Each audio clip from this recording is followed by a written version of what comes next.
Tout de suite, sur l'espace Forum des lecteurs, Ville de Brive, Corrèze Télévision, Forum La Montagne, Centre France. Rencontre avec Laurent Geoffrin et Pascal Roblin dans un instant.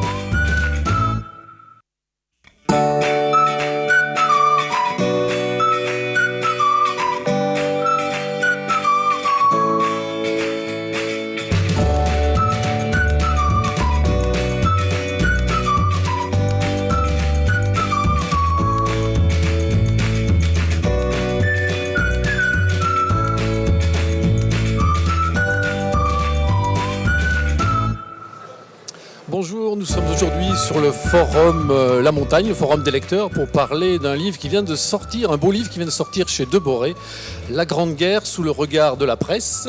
Sont réunis devant moi l'auteur de ce travail, de cet important travail, Pascal Roblin, et le préfacier Laurent Geoffrin.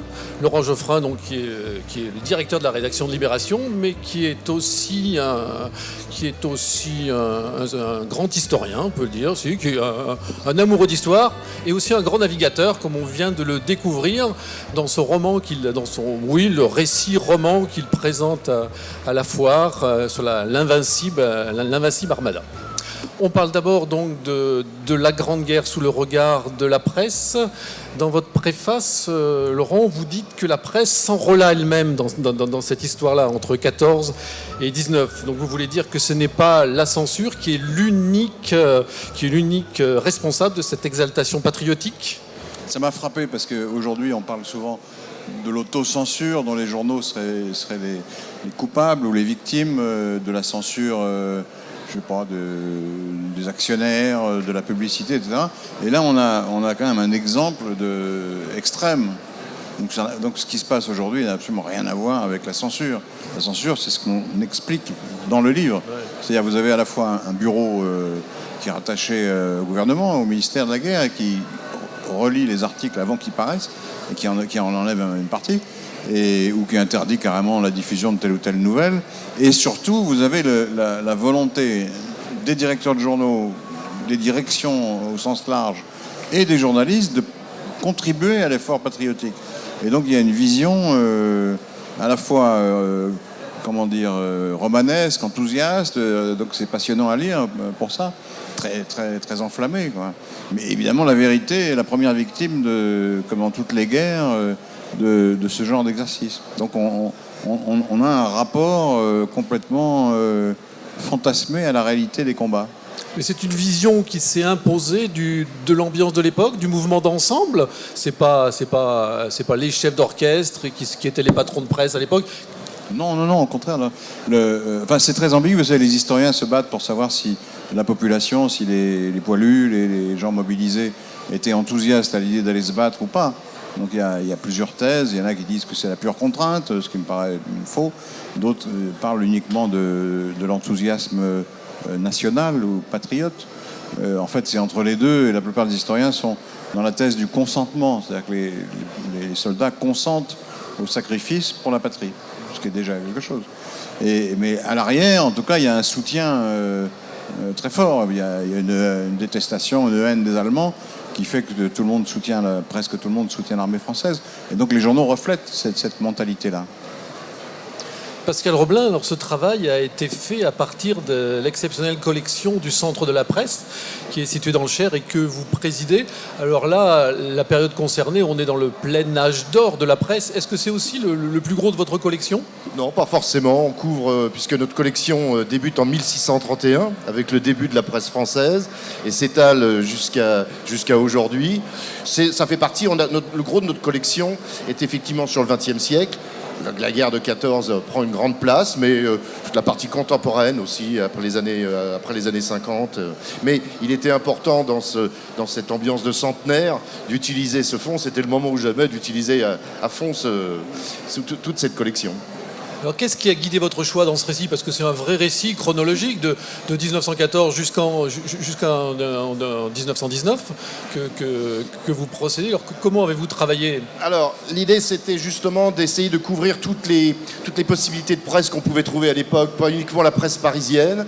Je dis ça devant le directeur de Libération, mais effectivement que ça soit représentatif de toute la presse d'une époque. Parce que c'était une époque, effectivement, c'était l'âge d'or, une époque très très importante pour la presse, avec une presse de Paris très importante. On comptait peut-être 80 quotidiens, alors qu'aujourd'hui on en a une dizaine. La presse de province était très puissante. Il y avait énormément de courants de pensée qu'on retrouvait dans la presse. Il y avait une presse magazine aussi qui était assez puissante. Et puis voilà, on a voulu donc montrer toute cette presse-là, montrer aussi la presse de poilus, la presse pour les jeunes, essayer de couvrir tous les champs du possible de cette presse de la Grande Guerre. En adoptant donc un récit chronologique. Voilà, l'option, ça a été effectivement de choisir la chronologie, de mettre en avant évidemment les grands moments de ce conflit, même si c'est pas la volonté, on n'est pas sur un livre sur la Grande Guerre, on est avant tout sur un livre sur la presse, mais évidemment on retrouve Verdun, on retrouve la Somme, voilà, tout ce qui c'est les grands moments de ce conflit, depuis le démarrage, depuis la mobilisation, même depuis l'assassinat à Sarajevo, jusqu'au traité de Versailles, parce qu'on a tendance à dire que la guerre s'arrête le 11 novembre, mais finalement la guerre va véritablement se terminer avec le traité de Versailles. Laurent Geoffrin, on mobilise les soldats, il faut mobiliser les esprits, écrivez-vous dans la préface. Est-ce que les lecteurs sont dupes, à votre avis? Pas tout, un peu, oui, parce que ils sont pas sur place, ils peuvent pas vérifier ce qui est écrit. Mais ils voient par exemple que les victoires qu'on annonce en 14 se rapprochent de Paris, ce qui est assez bizarre pour une victoire, vous voyez. Et donc les gens se disent mais il doit se passer quelque chose de pas très positif, quoi. Et puis les journalistes ils sont mobilisés, mais ils sont obligés de raconter ce qu'ils voient aussi. Donc la vérité elle finit toujours par sourdre, par transparaître, même dans des articles qui sont orientés. Et puis il y a l'image aussi. Il y a des photos. Alors, les photos sont censurées aussi. Enfin, on voit quand même ce que c'est qu'un combat, une tranchée, etc. Et que c'est une vie épouvantable et que c'est extrêmement cruel et meurtrier. Et quand les dessinateurs, parce qu'à l'époque, quand le photographe ne pouvait pas être sur place, on demandait aux dessinateurs de reconstituer la scène. Alors évidemment, on enlevait les choses les plus horribles ou les plus morbides, mais quand même, une scène de combat, c'est toujours extrêmement violent. Et il y a des scènes qu'on voit au fil des pages là, et qui sont extrêmement violentes. Donc les gens comprennent que c'est pas la guerre en dentelle, c'est le moins qu'on puisse dire. C'est au contraire un massacre épouvantable, même si c'est camouflé, assourdi par les communiqués officiels et par la censure. Mais le travail, parce qu'il faut comprendre, tous ces journaux dont on voit des extraits là, c'est l'apogée de la presse. C'est à une époque où la presse domine tous les médias. Une des raisons, c'est qu'il n'y a pas beaucoup d'autres médias. Il n'y a pas de télévision, il n'y a pas de radio, donc la presse diffuse à plusieurs millions d'exemplaires tous les jours. Et donc elle est la source essentielle de l'information ou de la propagande, comme on veut. Et cette puissance se traduit aussi par le fait qu'elle a beaucoup de rédacteurs, elle a des moyens techniques, elle a des moyens en dessinateur, des moyens artistiques très, très, très puissants, très élevés. Et donc vous avez une richesse incroyable qu'on voit bien dans le livre, quoi. Une richesse de traitement de l'information qui est extrêmement forte. Oui, Pascal Roblin, ce qui frappe aussi dans ce livre, c'est même s'il y a les textes écrits sont souvent très longs par les journalistes de l'époque, mais ce qui frappe, c'est le poids de l'image, donc du dessin et des photos. Oui, mais c'est une image aussi qui est quand même assez loin du réel. Je pense à une image de la bataille d'Artois. On voit une vingtaine de personnes en train de se battre, alors qu'en réalité, de part et d'autre, il y a des centaines de milliers de soldats. Donc le lecteur a aussi une vision complètement faussée de cette guerre. On voit peu de sang, on ne voit jamais de morts. On voit quelques morts allemands dans les fossés de temps en temps, et une fois, par hasard, dans un journal, on voit un mort français. Ça veut dire que malgré les millions de morts qu'il va y avoir à la fin, la mort n'est pas présente, on veut la cacher. On veut la cacher et là, c'est pas par rapport aux ennemis, on veut la cacher surtout par rapport à la population, aux familles qui sont dans l'attente.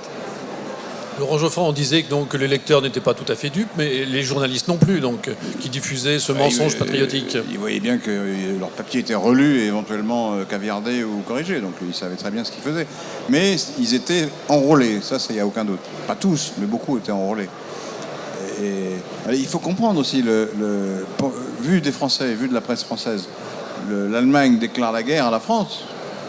Alors maintenant, on sait que c'est beaucoup plus compliqué, que le jeu diplomatique en 1914 était très indirect, l'alliance russe a joué un rôle, la solidarité avec la Serbie, etc. Mais ça, les citoyens à l'époque, au moment où la guerre se déclare, ils n'en savaient rien. Ils voient que les Allemands déclarent la guerre à la France, sans raison, alors même que l'armée française a reculé de 10 km derrière la frontière. Donc c'est l'agression. Et en plus, les Allemands envahissent la Belgique qui est neutre. Donc ils disent, on a le droit pour nous. On est attaqué de manière absolument déloyale, quoi, contre toutes les lois. Et donc ça suscite une indignation. C'est pour ça que l'union sacrée s'impose si facilement. Les socialistes qui faisaient campagne en permanence contre la guerre, contre la loi de 3 ans, contre le militarisme, contre les alliances trop contraignantes, ils sont coincés parce que les Allemands rentrent en France sans crier gare, avec une déclaration de guerre qui n'a pas de substance, et en violant la neutralité de la Belgique. Donc là, il faut se battre. Donc tout le monde y va.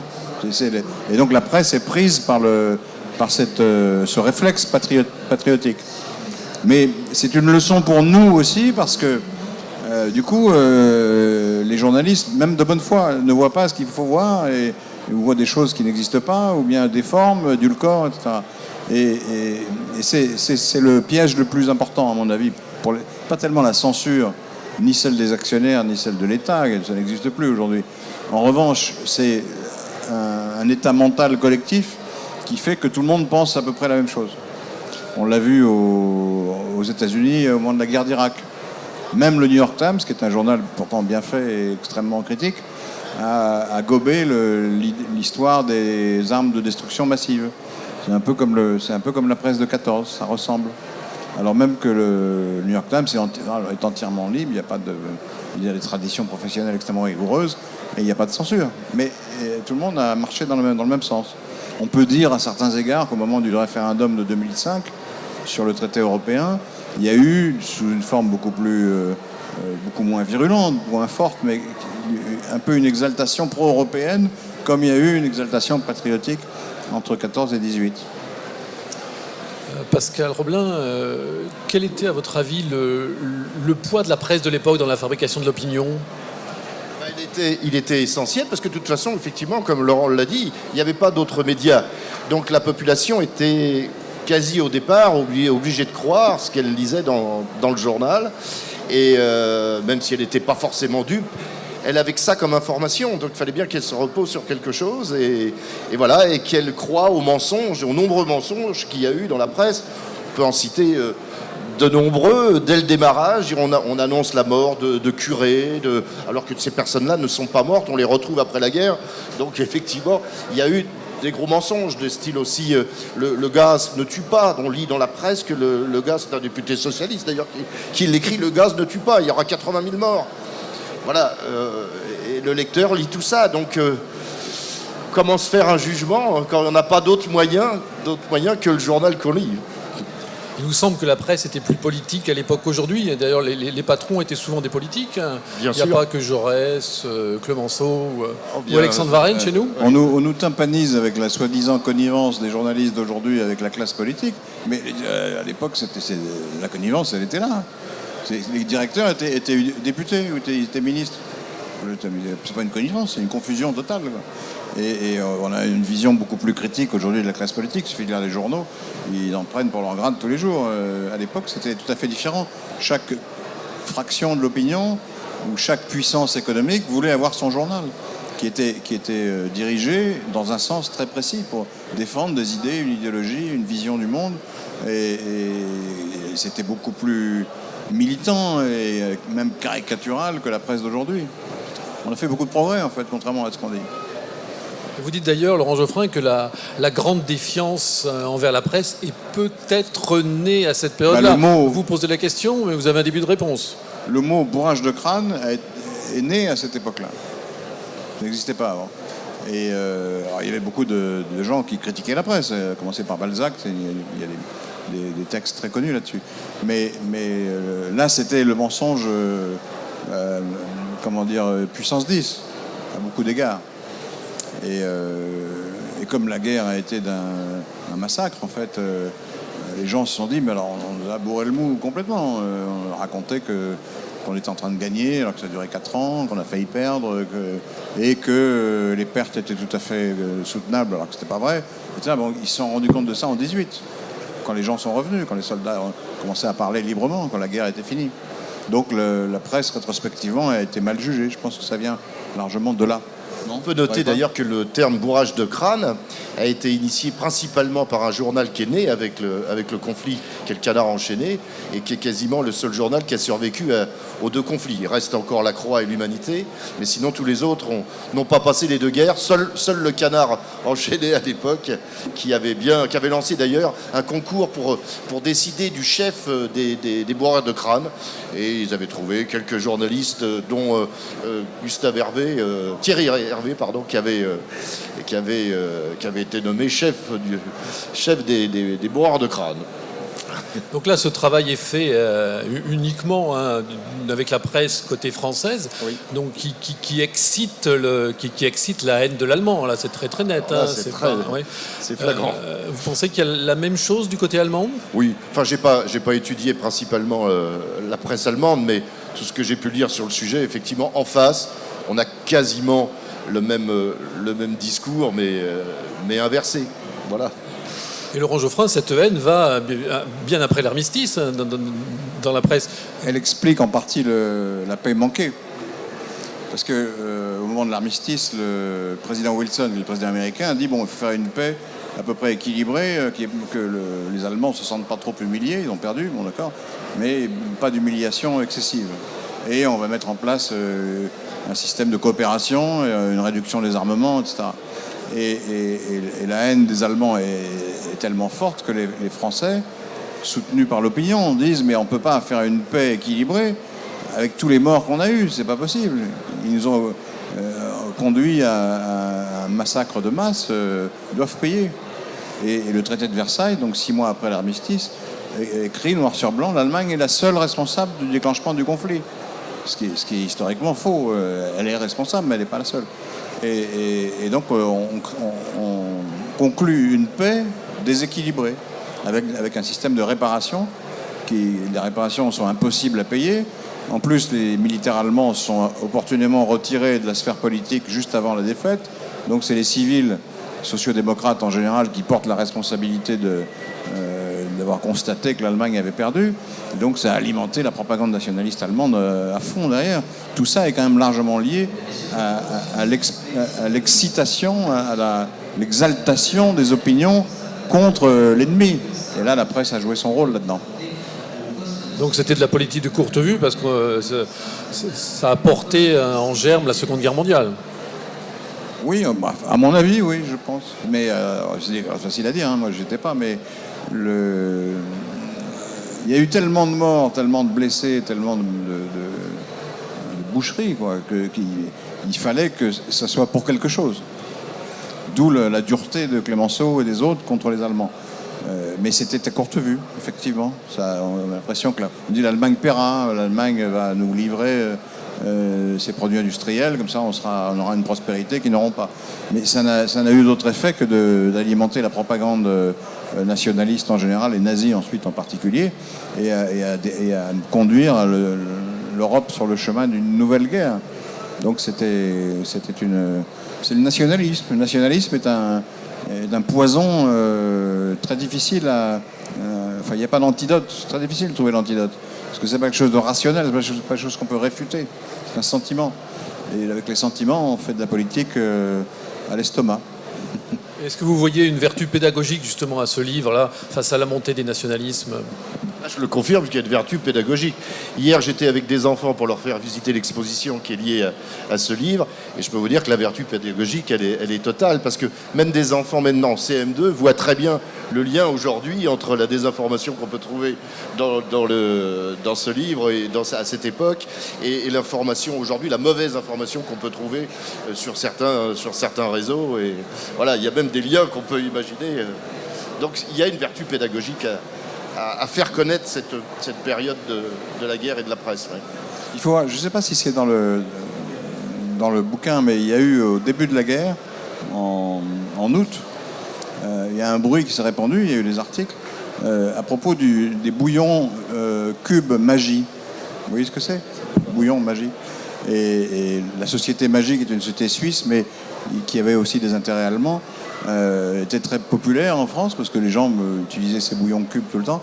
Et ils avaient, pour faire de la publicité, ils avaient mis des panneaux indicateurs sur les routes sponsorisés par Magie.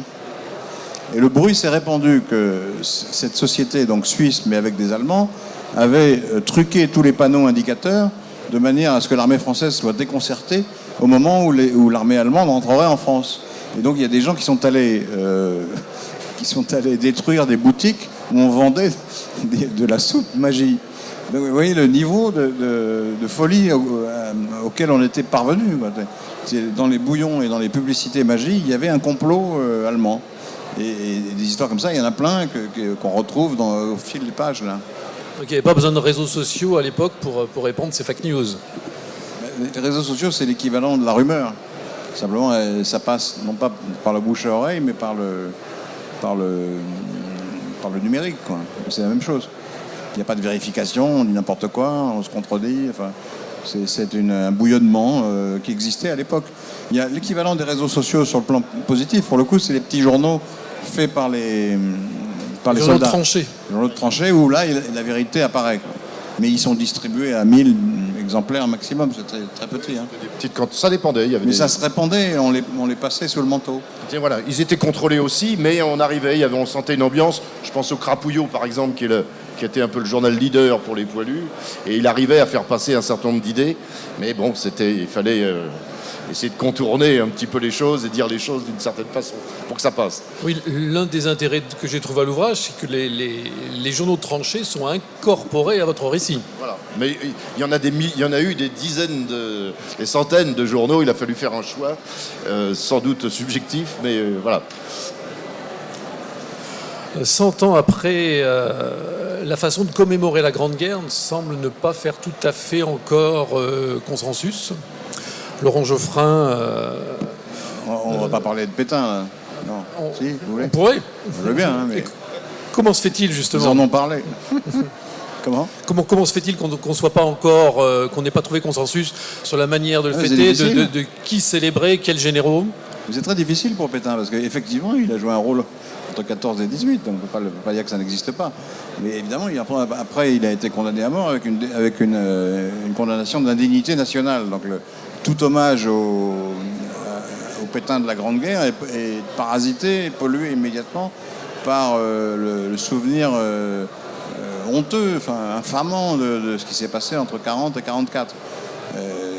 Là où, à mon avis, je fais un commentaire politique, c'est que c'est la ministre des Armées qui avait trouvé la solution.